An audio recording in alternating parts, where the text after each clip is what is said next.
السلام عليكم ومرحبا بكم في قناة لمسات أسماء المراكشية. كنتمنى تكونوا كلكم بخير وعلى خير بتمام الصحة والعافية نتوما وأحبابكم ومعز عليكم. وكنبغي نوجه واحد التحية كبيرة لواحد العدد من المشتركين الجدد في القناة. كنرحب بكم وكنتمنى أن المحتوى يعجبكم. وبطبيعة الحال ديما كنرحب بالمشتركية الأوفياء اللي ديما معايا ومسانديني ولا غبرت كيسولوا فيا. كنشكركم بزاف بزاف على الدعم ديالكم. واليوم جيتكم بواحد دي اي واي اي الاعمال اليدويه. شي حاجه اللي بسيطه، واحد الديكور اللي زوين زوين زوين. والله حتى بوغوص. ديكور واعر واعر واعر، وبواحد الميزانيه اللي ما نقول لكمش منعدمه. يعني الا كان عندكم هادشي في الدار غيطيح عليكم بزيرو درهم، والا ما كانش عندكم غيطيح عليكم شي 10 دراهم هي الماكسيموم كاع. ولكن راه ديكور زوين. يعني كيضفي واحد اللمسه حميميه وواحد نقدر نقول رومانسيه للمنزل ديالكم. وبطبيعه الحال كيف تنعرفوا بان الشموع كدير واحد الراحه نفسيه ملي تكون مشعوله. بعدا انا كيعجبني الشموع يكونوا بارفيمي وزوينين ومشعولين، يعني كنقصوا شويه من الاضاءه العاديه وكنديروا واحد الاضاءه اللي كتعطي الراحه. والانسان كي يعني كيترولاكس هكا. المهم كنتمنى ان الفيديو يعجبكم، ونتمنى انكم تدعموا الفيديو باللايك. يعني اللايك باش الفيديو يلقى حظكم المشاهده. ونخليكم مع الفيديو ومع الطريقه وفرجه ممتعه. بالنسبه للمكونات اللي غنحتاجو في هاد العمل اليدوي، غادي نحتاجو السيمه يعني الاسمنت، وغادي نحتاجو لصاق الخشب. هذا اللصاق الخشب هذا اختياري، يعني ماشي ضروري، غير هو كيخفف من اللون ديال الاسمنت. هانتوما كولابوا يعني راه موجود بزاف وما غاليش. تقدروا بالنسبه للسيما 3 دراهم كافيكم يعني باش ما كنتو غادي تقدو بزاف زيدوا في السيما ماشي مشكل. وغادي نحتاج نبوله يعني النفاخه، وغادي نحتاجو واحد المقدار ديال الماء. يعني كيف تتشوفوا مكونات بسيطه جدا. اول حاجه غادي ناخذ النبوله يعني النفاخه. الناس بزاف غادي البالون نفخها وغادي نفخها، وغادي ندير لها بحال هكا نفخها في القياس اللي بغيت. وغادي نديرها مع كاس هكا وندور بها السكوتش يعني اللصاق، ندورو بها باش تبقى راسيه في بلاصتها، ما تبقاش تتحرك بزاف، ونقدر انني نستحكم فيها مزيان. انا راه باش نفخت هادي في الاولى كنت غنصور لكم كنفخ داكشي وطرطقات عليا شحال من نبوله. طرطقوا عليا وانا كنخاف الصراحه نفخات. كنخاف. حنا كنقولوا النبولات، ما عرفتش انا شي بلايص اخرين شنو كتقولوا ليهم. المهم غادي نقول لكم النفاخات. كيف تتشوفوا درت واحد المقدار ديال الاسمنت، زدت عليه واحد المعلقه اللي قلت لكم اختياريه ديال لصاق الخشب، ونبدا نحرك نزيد في الماء ونحرك. خاص القوام ديال هاد الخليط يكون قوام يعني سميك، يعني تكون ثقيله ما تكونش جاريه،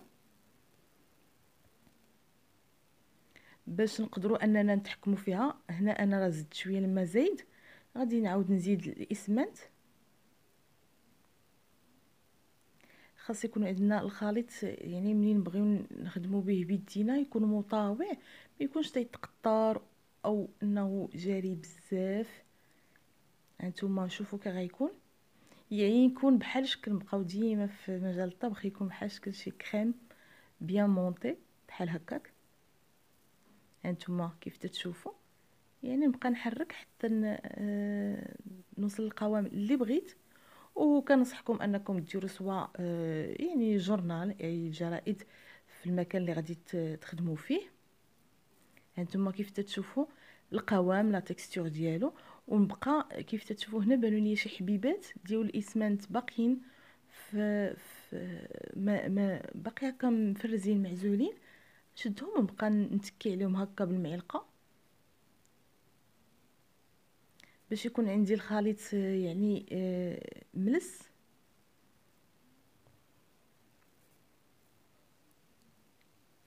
هنا كيف تتشوفوا غادي نجيب النفاخه اي نبوله ونهز بيديا. شفتوا القوام خاصو يكون باش ما ديروش جاري، باش فين ما حطيتوه يبقى لكم يرصى.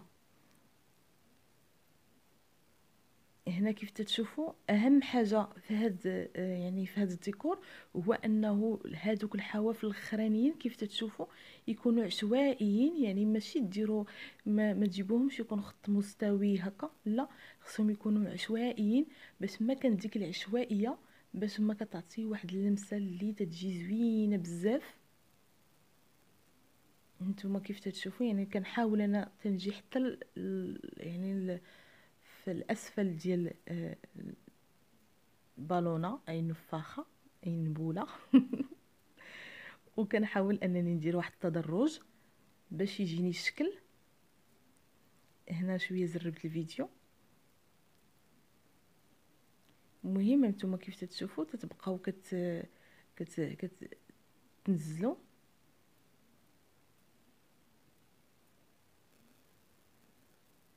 يعني حاولوا تحافظوا على داك التدرج اللي تيجي في الاسفل.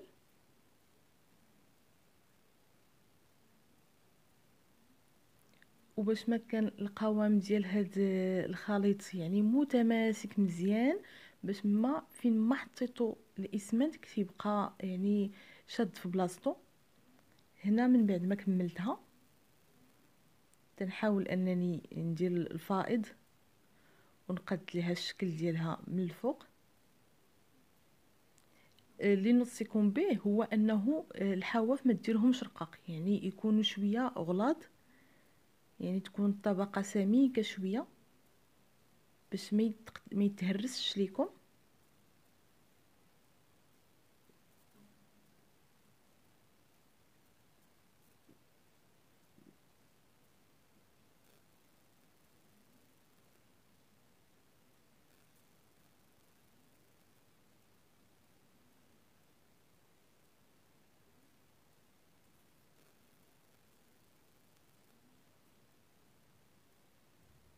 هنا من بعد ما كملات هانتوما شفتوا كي تيجي في الاواخر ديال الشكل، يعني تيجي واحد التدرج هذاك هو اللي كيعطي الشكل واحد المنظر جميل. هنا هذه كبيره، هذه واحد النفاخه كبيره اللي ديجا انا درتها وريتها لكم باش الا بغيتو نتوما هذيك السيمه الاسمنت ما يجيكمش هذاك السطح هكا ملس، تقدروا انكم تبداو تحطوا يديكم وبحال كي تنقولوا تنبشوا، ولا تجيبوا شي عود الاسنان وتبقاو ديروا واحد الخطوط هكا عندكم، غير تقيسوا النفاخه وترتق عليكم. هنا هادو هما الثلاثه اللي قد زيت، يعني من بعد ما نشفوا يعني باتوا ليله كامله، تقدروا تخليهم ليله او جوج ليلات ماشي مشكل نتوما واللي بغيتو الوقت اللي تكونوا فيه مسالين. هانتوما تتشوفوا وبطبيعه الحال دايره جورنال، حيت هنا غادي تبدا واحد المرحله ديال الصباغه. هانتوما هنايا اللي نوصيكم به حضروا يديكم فاش تبغيو انكم يعني تفشوا النفاخه اي البالون. هانتوما راه كيتحيد بسهوله، غتجيبوا شي يعني ابره او عود اسنان، المهم شي حاجه اللي تكون حاده باش غير تكيو النبوله وتفش يعني بكل سهوله. هنا كيف تتشوفوا راه العمليه سهله، غير كيف وصيتكم حاولوا ان الشكل يعني حطوه باش ما تفش النفاخه ويتكركب لكم بحال هكا. ولكن ردوا البال، ها نتوما شوفوا حيت الاسمنت ناشف مزيان راه فاسيلمون كتحيد النبوله، يعني نفاخه فاسيلمون كتحيد.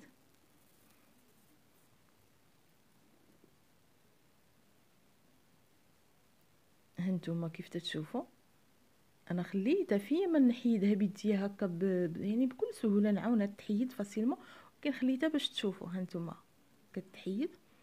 و علاش قلت لكم بان اللصاق الخشبي ديال الخشب اختياري، هو كيعاون انه يبدل شويه في اللون ديال الاسمنت فقط لا غير، هذا هو الدور ديالو. هنا هذه الدلاحه الكبيره هذه الكبيره فيهم. هنا شفتو كي حطيتها باش سميتو باش دير باش نتكي هذيك النفاخه. ومع ذلك القرعه ديال الدجاج لصقت ليا، ضربت ليها واحد الطريف، ولكن ماشي مشكل. هو الاساس ديال هذا الديكور هو ديك العشوائيه اللي كتجي في الحواف، هي اللي كتعطي المنظر، هي كتعطي المنظر جميل. هنا كيف تشوفوا كنحيد بيديا، سهله سهله سهله، يعني سهل من هكا ما كاينش. وصدقوني فعلا كيعطي واحد المنظر رائع بزاف.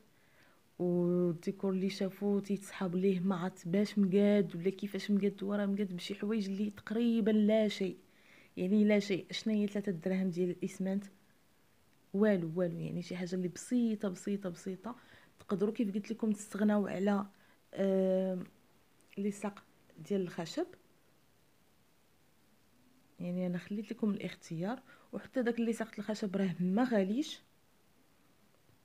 يعني تقريبا انا شاريه هذيك داك الحك يمكن شحال هادي بشي 15 درهم، يعني راه ما غاليش. انتم تتشوفوا من بعد كي جات، يعني نتوما من ناحيه السطح بدعوا بغيتو ديروا تنبشوه بحال هكاك، راه غير بطروف صباعكم كتحطوا كتبعكم السيمه تتخليو داك الرويس هكاك منبوش. تقدروا تخليوه سامبل، تقدروا تجيبوا شي عود الاسنان وتسوقوا به، يعني لكم حريه الاختيار. هنا باش غادي غادي نصبغ اما بهذا الرشاش، يعني كنعطيكم الاختيارات. انا اختاريت هذا الرشاش لونه ذهبي، راه كيدير حتى هو ما غاليش، كيدير 15 درهم وكيبقى عندكم. ولا ديروا هذا حتى هو، راه حتى هو رخيص. هذا واحد صباغه لامعه، حتى هو رخيص شي 8 دراهم، يعني عندكم حريه الاختيار. وهذا الرشاش راه الا شريتوه تستعملوه بزاف المرات كي تشوفوا. بطبيعه الحال نوصيكم انكم ديروا الجورنال وكديروا واحد الرشات هكا.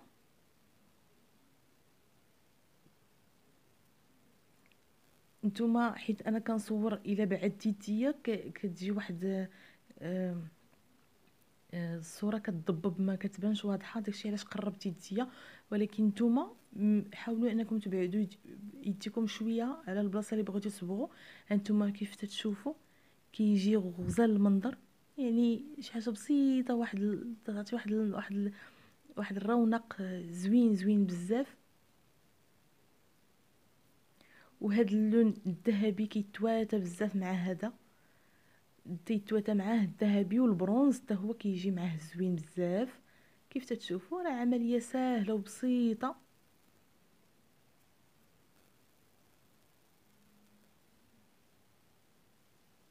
ودابا نصبغ حتى هاد الكبيره. هانتوما شفتوا الا بعدتي يديا كطير، يعني ما تتبقاش الرؤيه واضحه. انا كنوصيكم انكم تبعدوا يديكم حيت نتوما ما كتصوروش، ولكن انا مع التصوير ان فوا كنبعد، يعني ما تتضبب الاضاءه.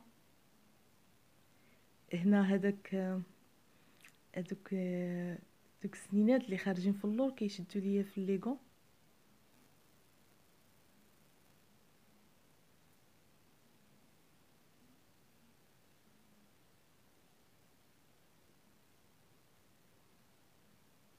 شفتو كيتيشد ليا في الليغو. المهم انتوما شفتو الضبابه هي طلعت كنبعد يديا كتجي الضبابه. المهم انتوما كيف تتشوفوا راه اسهل ما يكون. وتيبقى نتوما اللي كتحكموا في الحجم ديال هذا الديكور او حامل للشموع، يعني باش ما كانت البالون منفوخه يعني كبيره، باش ما كيجي الديكور اكبر. ومن المستحسن انكم تبقاو تلعبوا غير في الحجم المتوسط والصغير، كيعطي منظر جميل. وبهكا الفيديو وصل النهايه ديالو. كيف تتشوفوا هذا هو الشكل النهائي، كيجي فريمون رائع. يعني كيف تتشوفوا راه ميزانية تقريبا لا شيء، بسيطة بسيطة بسيطة وفي المتناول ديال الجميع. وكتضيفوا واحد اللمسة اللي دافئة وحميمية ولما لا رومانسية للمنزل ديالكم. وسيرتو الا حطيتو درتو الشمع بارفيمي، يعني كيعطي حتى واحد الرائحه عطره للمنزل. نتمنى انكم تجربوا هاد الديكور ويعجبكم، ونتمنى انني نكون رضيت واحد النسبه من المتتبعيه الكرام اللي كيعجبهم هذا النوع ديال الفيديوهات. وبطبيعه الحال ما تنساوش تشجعوا القناه بالنسبه للناس الجدد، وخليت لكم الراحه والى الملتقى في فيديو جديد ان شاء الله. السلام عليكم.